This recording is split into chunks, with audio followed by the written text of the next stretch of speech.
So here's the question. Are you charging enough in your business? If you doubled your prices tomorrow, would you lose all of your clients? Most service business owners that I talk to say yes. They're terrified of raising prices because they think they'll lose everyone. But here's the thing.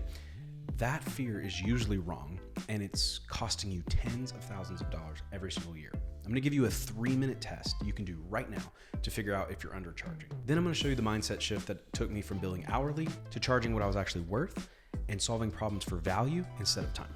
This single shift changed everything about how I run my business. What I call it is the hourly trap. The hourly trap is how most service business owners price their work. They think, okay, I wanna make $100,000 a year. Let's use that for round numbers.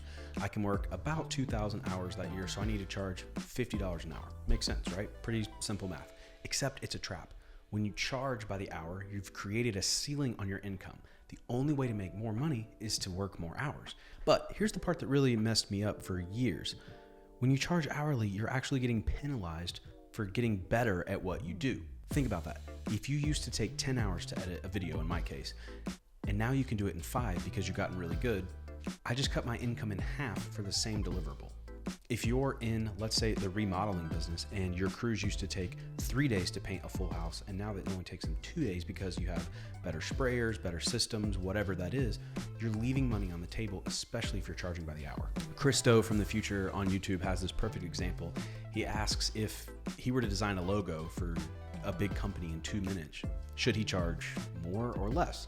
And in the example of the client's like, well, less, it only took you 2 minutes. And Chris says, so you want me to take longer? That's the absurdity of hourly pricing. You're not paying for my time. You're paying for the years of expertise and honing a craft to where I can do it in 2 minutes. When you start to think from going from hourly pricing to a result-based system, I call that the value shift. Value is determined by one thing, the size of the problem you solve. Ask yourself these 2 questions. 1, what problem does my work solve? And 2, how big is that problem for my client? If you're solving a $500 problem, you can charge maybe $100, $200. But if you're solving a $50,000 problem, you can charge $5,000 to $10,000. Same amount of work, different size problem, completely different price. Let me give you an example from my business. So let's say we're gonna do an event recap for somebody. We're a couple people on our crew. It's gonna take us, all day. We're gonna be there. It's gonna take us another day to edit. We can only charge so much for that because it's not solving a very big problem. It's either for internal purposes to say, hey, look what a great event we threw, to use maybe for marketing material for another event. But the level of problem that video solves are not nearly as much in comparison to, say, an ad campaign where that video is going to be run on paid social media ads and generate actual sales and revenue for that company. So the same day we spend with a 2-person crew shooting a event that we're just going to create into a 30-second recap versus the same day we would spend with a 2-person crew to create an ad is vastly different because we're solving a different problem, and the outcome, the result, like we talked about, is going to be vastly different. The result from the event recap is like, oh, that was cool, or maybe we get some signups for next year, right? But the result from a targeted ad campaign where we're selling a specific service or product or whatever that is a result that we can see and track versus just, oh, that was nice to have. Now, let me show you the 3-minute test. Grab a piece of paper or your notes app on your phone. This test literally takes 3 minutes. What percentage of leads say yes to your price without negotiating? If it's above 80%, you're too cheap. Way too cheap. You should be hearing no or let me think about it at least 20 to 30% of the time. If everyone says yes immediately, you've left money on the table. Number 2, when's the last time you raised your prices? If it's been more than 12 months, you're undercharging, period. Things have changed, your skills have improved, your experience has grown, and your value has increased. Your prices should too. And question number 3, do you know what your competitors charge? Not so you can match them, but so you can know where you sit in the market. If you've been significantly below everyone else, you're either undercharging or you haven't positioned yourself correctly. Number 4 is, can you clearly articulate the ROI of your work?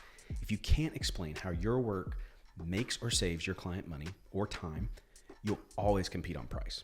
And competing on price is a race to the bottom. If you found yourself answering 2 or more of these questions with, you're almost certainly undercharging by even 20 to 50%. That's what we see over and over with service-based businesses. So let's talk about what that equation actually looks like. Here's what I want you to remember. Your price equals the size of the problem solved times the client's ability to pay times urgency. Notice what's not in that equation. Time, hours, how long it takes you. If you want to charge more, you have 3 levers. Number 1 is solve a bigger problem. Instead of doing conference recaps, let's talk about ad campaigns where we're going to see actual results for our customers. If you're in the financial services industry, bookkeeping for solopreneurs to CFO services for growing companies. Same skills, bigger problems, bigger prices. 2, and obviously this is easier said than done, but if we can work with bigger companies, a $10 million company can pay $50,000 for something that a $100,000 company just can't afford. You're not overcharging, you're just in a different market. Number 3 is position yourself for urgent problems. Emergency plumbers can charge 3 times normal rates. Why? Because when your basement is flooding, you'll pay whatever it takes. Here's what happened when I made this shift. I stopped saying my rate is X dollars per hour, and I started saying this project is whatever the project was, based on the value, not the time. Some clients said no, and that's okay. I know hearing that no when you quote a job can be really hard, especially if you're just getting started, but those aren't your clients anyway. If you're trying to position yourself in the market for a certain segment and solve the level of problem that we've been talking about here, where we can actually get results for our clients, then that wasn't your client. The clients who said yes, they were better. They respected our work, they respected our time, and they were easier to work with. I always thought it might be just a industry say or an adage that the $500 client is way harder to work with than the $5,000 client, but it's so true. Our $500 clients that we used to work with would nag for revisions, try to nickel and dime us on stuff, and a lot of times our larger jobs, but they trusted us because they were putting in so much investment into this for us to solve that problem for them, that they trusted our expertise, they trusted our vision for something, and we just helped them execute it. And when you do this, when you say no to the wrong people and position yourself to solve larger problems, I end up making more money while working fewer hours. When you price based on value, you attract value-focused clients. When you price based on time, you attract time-focused clients who will nickel and dime you forever. The quality of your clients is directly tied to how you price your work. All right, here's what I want you to do right now. In the comments, tell me, based on the 3-minute test, are you undercharging? And tell me what industry you're in. If you're nodding your head right now and I'm speaking to somebody out there, I've got more content coming on exactly how you raise your prices without losing clients and how to position yourself to solve bigger problems. Subscribe so you don't miss those videos. And if you know another business owner who's probably undercharging, let's be honest, most of them are, send them this video. It might be the push they need to finally start charging what they're worth. All right, guys, we'll see you in the next one.